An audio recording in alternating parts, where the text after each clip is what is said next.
Welcome to Romance Files. Please like this video and subscribe to Romance Files. I know my wife, and I know she wants something big.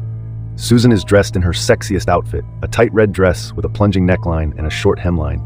She has accessorized it with jewelry meant to accentuate her incredible natural beauty, but also meant to highlight our shared past. A brooch I gave her on our 15th anniversary, a necklace from her third Mother's Day, and earrings I gifted her on our honeymoon. Her high heels complement her long, fishnet-clad legs. She's cooked my favorite dinner and has waited on me hand and foot since I came through the door. These are beyond the usual lengths she goes to when she wants something from me. I've tried to be a generous husband, but I'm not made of money.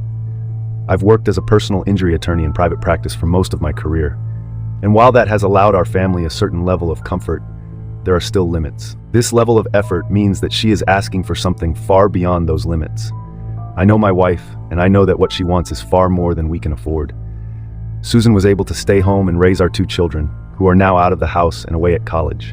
She's been a good wife and mother. She's a wonderful cook, has tried to stay fit and trim, is generous in bed, was always the first to volunteer at the kids' schools, and makes me feel loved and appreciated. Over the years, though, she has tried numerous things to alleviate the boredom of being a stay-at-home mom. Bird watching, makeup sales, writing, and many more. When she has wanted to try a particularly expensive hobby, she would put the full court press on, much like she is now. When Susan expressed her desire to re-enter the workforce after the children left home, I readily supported her. Finally, she'd be contributing financially instead of just spending. However, it's been 2 years since she resumed working, longer than her usual hobby-hopping stint. It was only a matter of time before she'd tire of it and move on to something new. This change was long overdue. I know Susan well, and I'm familiar with her pattern of adopting new obsessions. As we sit down for dinner and chat about my day, it's all part of the routine. Trying to get her to reveal what she really wants will only ruin a nice dinner because she thinks she has this process down to a science. She read a book on negotiation during her self-improvement phase, a hobby that lasted a blessedly short amount of time. She believes that holding to a rigid timetable and only giving information when she wants to is the key to getting what she wants. If you enjoyed this video, consider liking my video. It's not a bad strategy, but she's used it so often that I can see all of her plays from a mile away. After dinner, she cleans up and asks me to sit with her in the living room. I sit in my chair and she stands. As usual, she wants to give an impassioned defense of whatever wild hair she's off on, so she wants the ability to range about the room. She will make her case, telling me how happy this will make her. She'll offer something in exchange: new golf clubs, promises of financial return, and indulgence of time and money for one of my pet projects, something she feels is of commensurate value. If I accept, she will fall into my lap and ask me to take her to bed, promising sexual delights as an additional reward, usually scaling in value with whatever she's gotten. If I say no, I can expect an icy bedroom for weeks or months, and she may try to go behind my back, then ask for forgiveness later. Over the years, it's been easier to simply say yes, knowing she'll get bored before sinking too much into her temporary mania. I know my wife, and I know she's trying hard for an easy score. Susan begins to talk about her work. She's enjoyed working there, but there's a new young manager that has taken particular interest in her. At first, I nod along, thinking she means that he wants to mentor her, or that she's bucking for a promotion. I know that this will mean longer hours, and I expect that she's angling to cut back on her responsibilities at home. Then I realize she's no longer talking about her job. She's talking about the manager. He's from a wealthy family. He's handsome, well-traveled, and athletic. He has leveraged his family name and business acumen to rise through the ranks quickly at her place of work. She had trained him not long after she started, and now he's her boss. She speaks at length about him, and only of positive qualities. I know my wife, and I know what her new obsession is. Susan tells me that they've become close. She says that she had not mentioned him previously because she rarely talked about her work at all. As she talks about him, I remember seeing him once at a Christmas party. He came over and said hello to both of us. He seemed very friendly towards her, but quickly melted back into the crowd, and I thought nothing of it. He has been flirting with her. At first, she took it as simple office flirting from a young man being cheeky with an older coworker, but it wasn't. He's had his eyes on her for some time, and he's recently told her his intentions.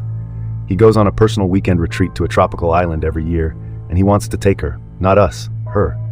She wants to go, and she wants a hall pass.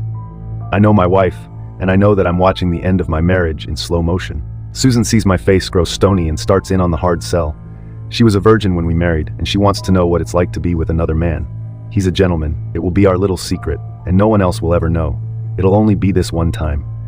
She loves me, and nothing will change that. It will be an adventure for both of us. She will come home re-energized and drown me in affection. It has nothing to do with me, it's only sex. If I love her, I'll let her have this. Don't miss out on the journey to 1,000 subscribers. Hit that subscribe button now and be part of something big before everyone else. She can tell it's not working. She moves on to the bargaining stage. I can have my own hall pass. No, 2 of them. No, an unlimited one. She'll let me get that boat I had wanted. She'll arrange a separate getaway with a supportive friend. She assures me of boosting both my career and hers. She pledges to fulfill any sexual desire of mine for the rest of our lives, never refusing me anything in or out of the bedroom. Yet I express my desire for a faithful spouse, knowing my wife well. I understand she is unable. Susan insists she's being faithful by seeking my approval rather than cheating behind my back. She wants a hall pass because she wants to stay faithful. She wants to give me a hall pass so that we can each have new experiences while staying faithful. She's asking so that she doesn't have to cheat. I say that she doesn't have to cheat at all, she just wants to.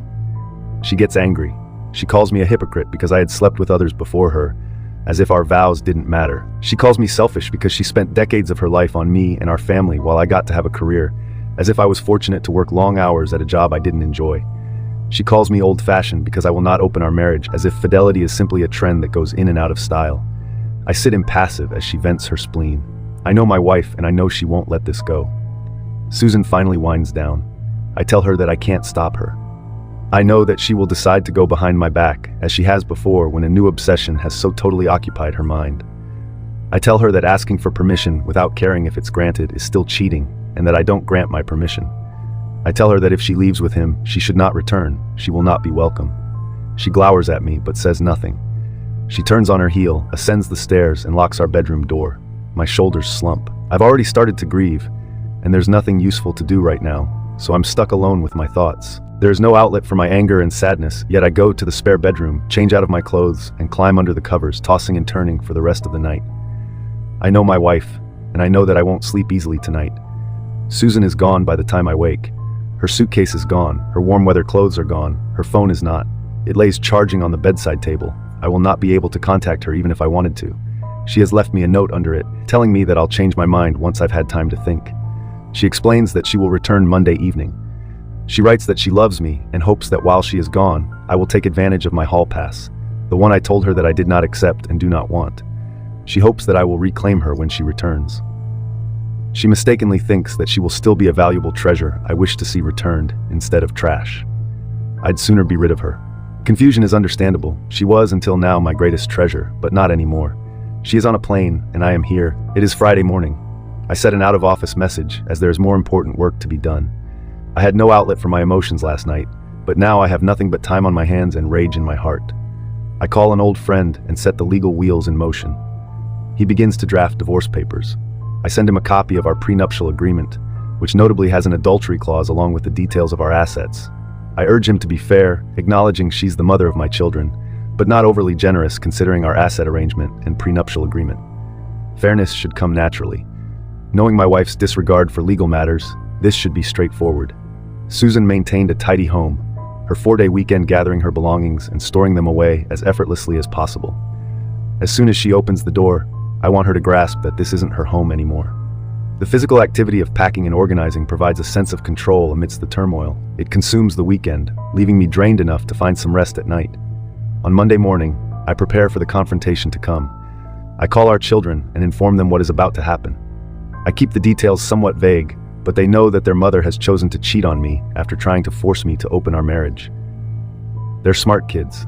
They know me, and they know that there is no dissuading me from my course. I cry with them and tell them I love them. At least she hasn't poisoned this.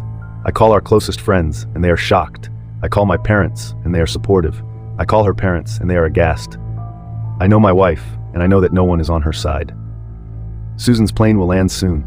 My friend burned the midnight oil as a favor to me and worked through the weekend.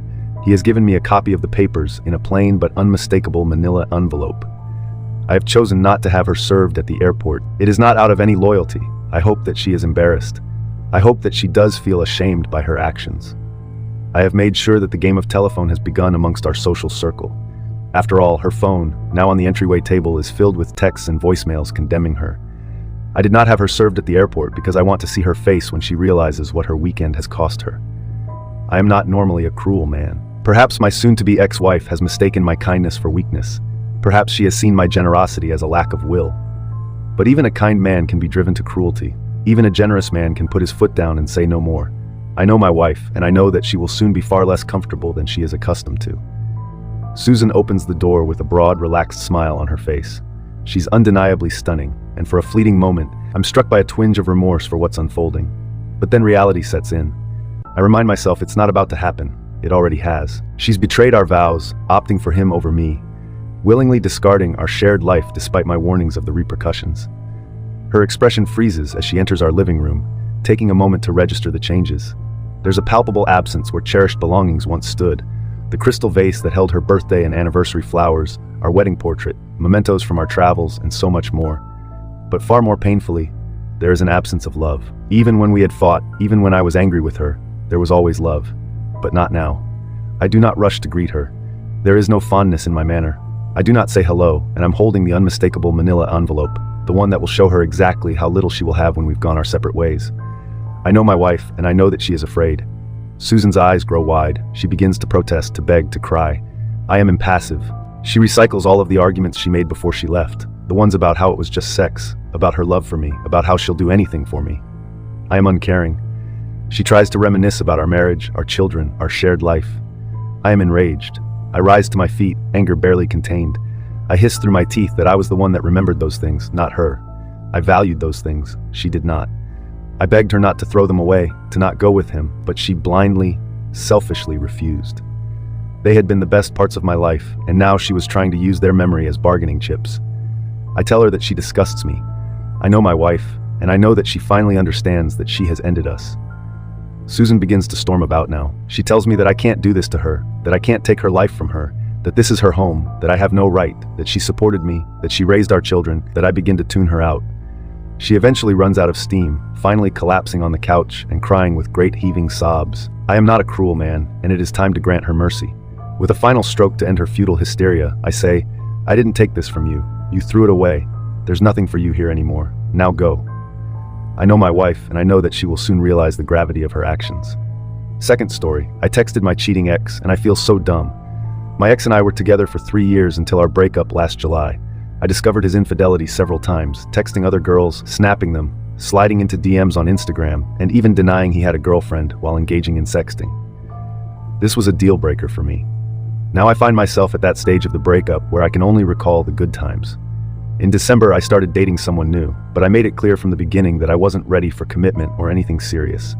However, over the weekend, he confessed his love for me, leaving me feeling hollow inside.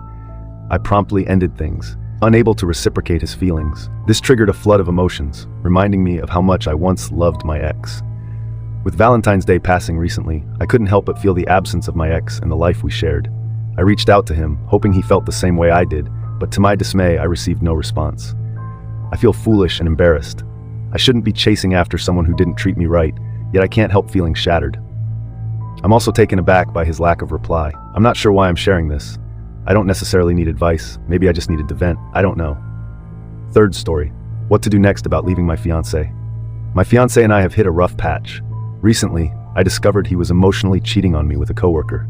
We've been living together, and I work from home. Providing some context to our situation, our relationship spans 8 years. When he expressed a desire to break up, I agreed to move back to my mom's temporarily and discuss the division of our belongings later. However, throughout this time, he continued to text me, expressing how much he missed me and wanted me back, treating it more like a break than a breakup. Today, while working from our apartment, I found evidence indicating he had her over and engaged in sexual activity in our home. We have plans to have dinner together tomorrow, and he's completely unaware of what I've discovered. Initially, I planned to act normal during dinner to ensure I have a chance to return to our apartment afterward. However, I'm unsure of the best way to confront him about my findings and officially end things. Should I ask him to leave? Additionally, how much time should I give him to gather his belongings and move out so we can terminate our lease? Thanks for joining us on this chapter of Romance Files. If you were moved by these stories, hit that subscribe button and ring the notification bell. Don't miss out on the upcoming emotional roller coaster of relationships. Your support means the world, and we can't wait to share more compelling tales with you. Until next time, remember every relationship has a story worth telling. See you soon.